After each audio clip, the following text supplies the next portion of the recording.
Hey guys, it's Louie. Welcome back to the Chan. I'm in my car today on purpose, actually, not because I'm going anywhere, but because this seems to be the only place where a brother can get some alone time. If you're at home for winter break, post-grad, or just living at home in your 20s period, you get it. So today is December 31st, the last day of 2025, and boy, has it been a year. From coming back from France after visiting my dad for the first time in 7 years straight into preseason, to meeting Ice Spice after peeing my pants for creating a viral dance, I've lived many lives this year. 2025 was a year of doing it all while being constantly pushed to do none.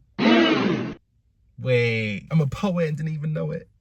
From my glorious ups to tremendous downs, today's video will be about my unforgettable 2025.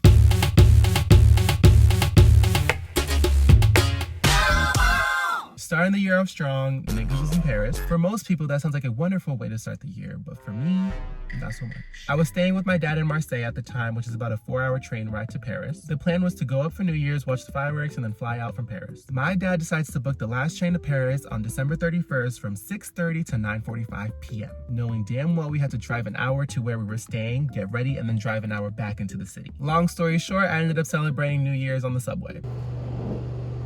Yeah, I come back and it's preseason for my final year as a collegiate volleyball player. And looking back at my camera roll, I managed to fly back and rally at the dorm function that we hosted on the same day. And that was after I got stranded in Canada after my flight got canceled during a layover. I used to be one hell of an athlete. Preseason happened, things happened, and I can't really say much because there are still people on the team that were involved. So, I'll leave it at that. I went line dancing at a bar for the first time and ate that up. Picked up the steps with ease to the point where people were following my lead. I mean, look at the material. Then I started cooking volleyball. I got back-to-back Defensive Player of the Weeks within the first 2 weeks of the season. And I broke my school's record for the most blocks in a 5-set game. But still, January was cute. Definitely a way to start the year. Oh, and my summer situationship ghosted me after ending things back in November 2024, just to break no contact by texting me Merry Christmas. It's okay. Black History Month, February, started with me winning a party at Howl at the Moon, which for a college student in Boston is huge. No cover for me and my homegirls and boys, and drinks were like $5 each instead of $15. A win is a win. I cosplayed as Frederick Douglass because I had just taken my braids out and I genuinely did not feel like washing my hair. Side part went crazy. Sometimes creativity is just convenience. I also hung out with my accounting classmates outside of class for the first time after knowing each other for 4 years and had a great time. Which brings me to this. If you're in a smaller major-specific class, the people who seem the most about school are usually the most fun once you get them out of it. Results may vary. Volleyball continued. We literally had a game where the fire alarm went off 5 minutes before the first whistle. And then February ended up with me getting suspended from volleyball because I got caught drinking in my room. Black History Month was a reminder that balance matters. Yes, I had fun community and wins, but it also reminded me how quickly things can shift if you're not being intentional. March started off with me trying tooth gems for the first time, which lasted a day, maybe 2, only because I decided to swallow it whole while eating dinner. Never beating the big bag allegations. I earned my 3rd Defensive Player of the Week award, which was pretty cool. I missed the St. Patrick's Day bar crawl because we had games all the way in the middle of upstate New York, where I actually played 2 of my best games that season and still lost. In the first game, I had 8 kills, hitting 583 with 5 blocks, and we still got swept. In the second game, we were down 17-22. I went on a service run and got like 3 aces in there, forced a 5th set, and then we lost 16 of 14. I did get to enjoy the St. Patrick's Day parade where I met someone who didn't know what Malcolm X was and preferred Lucky Charms instead of it. Lucky Charms or Malcolm X? Lucky Charms. Why? Wait, what's Malcolm X? Oh. The month ended on a high note with my senior day game. We went to 5 sets in a thriller of a match and we won. March taught me that you can give everything that you have and the results may not be what you want, but those moments shape who you are. This shit up. The month when a real nigga was born, also known as April. The month started off strong with Waka Flocka Flame performing at my school. Right. I said goodbye to my volleyball career after getting swept in the semifinals. What else is new? I got invited as a special guest on the Soccer Players podcast, and they never posted again. Was I that bad? Instead of job searching, I started filming day in my life videos as if I wasn't graduating in less than a month. I celebrated my birthday by bowling, followed by a meal at Chili's. Pig 22. Did the USC Speak Your Mind Ice Bucket Challenge. because that was a thing for some reason. Attempted marathon Monday, but not the running, the rallying, if you will. Found out I didn't make All-American after ending the season being top 3 in the country for blocks, top 10 in the country for aces per set, and top 10 in the country for hitting percentage, all because I didn't meet the quota of 3.3 attempts per set. I did get my conference's Defensive Player of the Year award, which was nice, but a banner would have been so cool. We had our annual artist party where everyone dresses up as an artist and performs a song when the song comes on at the function. I went as Andre 3000 from the Hey Ya music video, and I posted a Get Ready With Me video, and it blew up, which lit a fire under my ass to start posting more consistently. I played in a grass volleyball tournament where we lost a set 15-0, meaning we served the first ball and then never served again. I also saw my baddie trio, aka Flo, in concert. Renee waved at me. She wanted me so bad. This was before she got a boyfriend, by the way. April ended with me going to my first graduating senior farewell event for the niggas and other people of color. April taught me that when things don't go perfectly, whether it's volleyball, getting into frats, or recognition, there's still space to celebrate wins, ignite a passion, and start chasing the next chapter. May started off wild. I almost died from allergies because I didn't do spring cleaning. Turns out the windowsill I was sleeping by was covered in pollen. Had my eyes all inflated and I was congested. I couldn't breathe, like, ugh. I created an account for volleyball players I wanted to play overseas, which didn't amount to anything because here I am, not overseas. And then came senior week. Y'all, senior week was tea.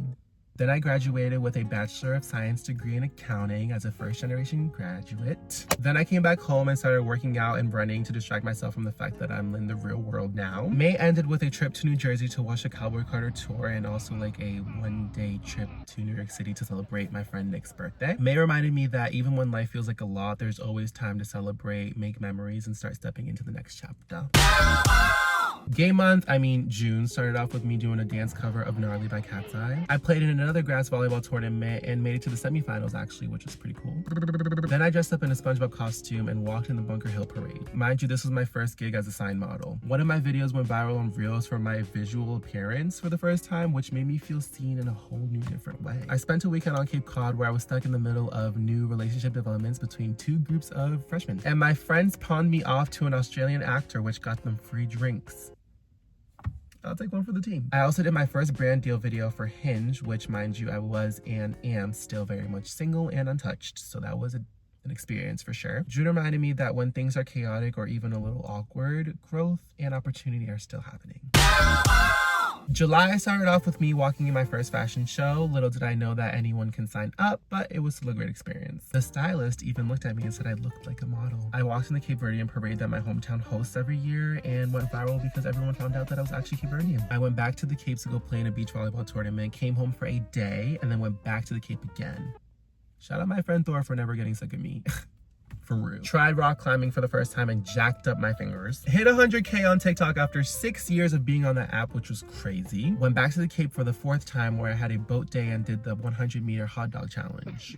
Or attempted to. Played in my 3rd volleyball tournament of the year at the biggest volleyball tournament in New England, the Dig. We were almost disqualified for sandbagging, but they let us play because apparently I sucked. I went to my friend's lake house, rode on a jet ski, and then tried tubing and got rocked. And July ended on a very adult note because I got my car inspected.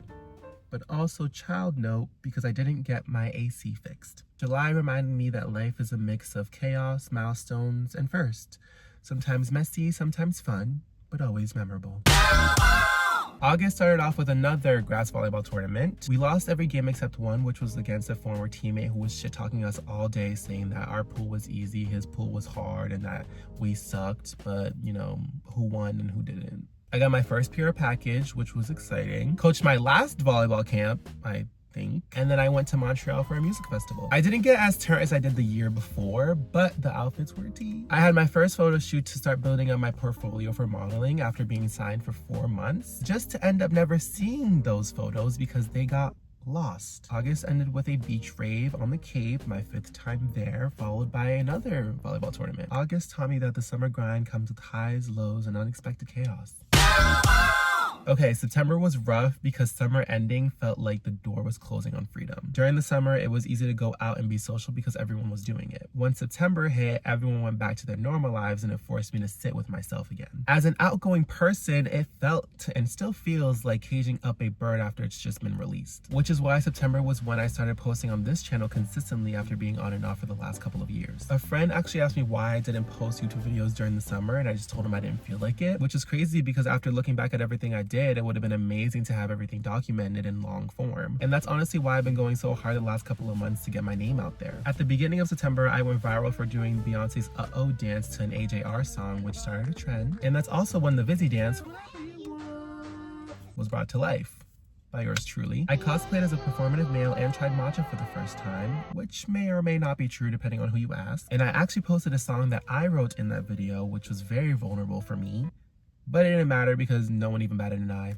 I also went to a casting call for New England Fashion Week. Went back to my college for the first time after graduating, even though I've been avoiding it because I didn't want to be seen as like that graduate. You know, the ones that come back and they're like, oh, the school has changed so much. I remember when this was like this and this was like that. And I did another photo shoot to start building my portfolio for modeling. And let's just say that those photos did not meet my expectations, which put me at 5 months of being signed with no photos for my portfolio. Honestly, September taught me that even when things feel uncomfortable, there is still momentum happening.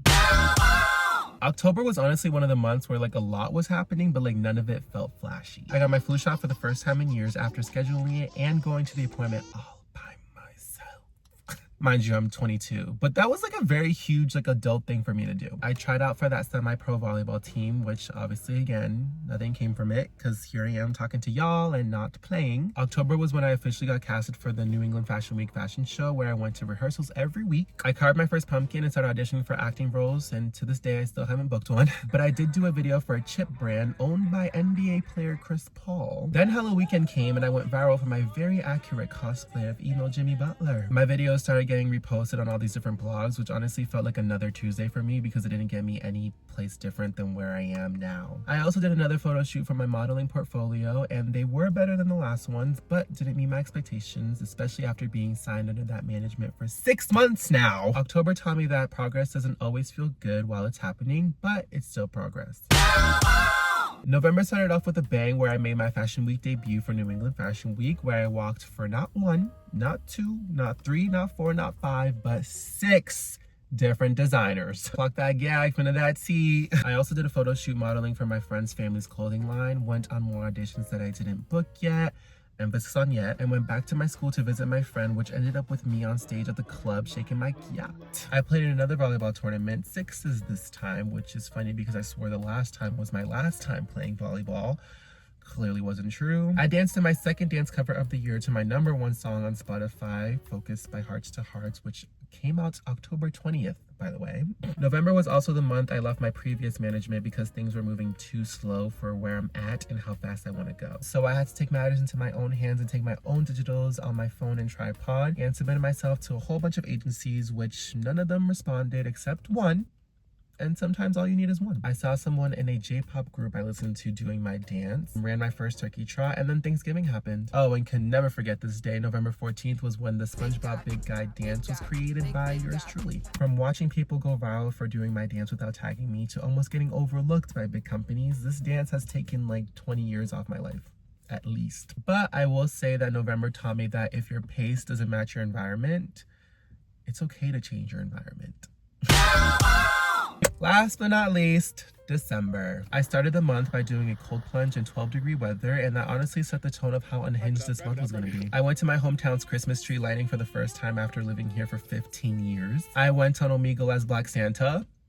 No further explanation needed. I performed that dance cover I did back in November at a dance showcase, which was so thrilling because I just love performing. Whether it's on stage, walking in a runway, modeling, dance, or even playing a sport, the concept of performing is so exhilarating to me. Then I got flown out to New York by train first class for a special screening of the SpongeBob movie, where I met Ice Spice, got a picture with her, and made a TikTok with her after spilling water on myself in a way that unfortunately looked like I peed myself. I got to really see the city and explore New York for the first time, which made me realize how much I love being in spaces where creativity and opportunity are everywhere. However, it made me realize how saturated it is. And for how big I see myself getting, I'm not sure that New York is where I start. It may be some place that I come back to when the time is right. Then Christmas happened, and now here I am sitting in my car reflecting on whatever the hell 2025 was. December didn't feel like an ending, it felt like proof. Proof that, like, with uncertainty, growth, alignment, and momentum, like, are still happening. But the thing about me is that I'm not the type to sit and celebrate wins. I'm always thinking about what's next, what's bigger, and what's coming. And that's just how I operate. I feel like if I do celebrate those wins, I'll get complacent, and I'm not at the point in my life where I can afford to get complacent. I may honestly never get there, but it just keeps me moving. But it also means that I sometimes forget to pause and look back at what I've actually accomplished. 2025 also taught me that it's okay to pivot when things are not moving at your pace, and that self-initiative is more important than waiting for someone else to do something for you. And honestly, it taught me that life is chaotic, unpredictable, and often ridiculous, but I feel like that's how it should be. And it's making me excited for what's coming next. Terrified, but excited. Looking ahead to 2026, I have lots of goals I want to achieve. I do have to remind myself that this is just the beginning of something big, because I'm the type of person to get frustrated if things don't happen as fast as I want them to. I genuinely can't wait for myself and also you guys to see what I accomplish in the near future. Just you wait. Louis da Silva will be a household name. Louis da Silva, Louis da Silva, Louis da Silva. I said it 3 times, so it's bound to be true. So that is all for today's video and the last video of the year. If you like today's video, give it a big thumbs up. Subscribe if you haven't already. Duh. Comment some content ideas you'd like to see from me. And I'll catch you guys next year. From Mr. Do It All and Mr. 17 Supreme, I'll catch you guys on the next one.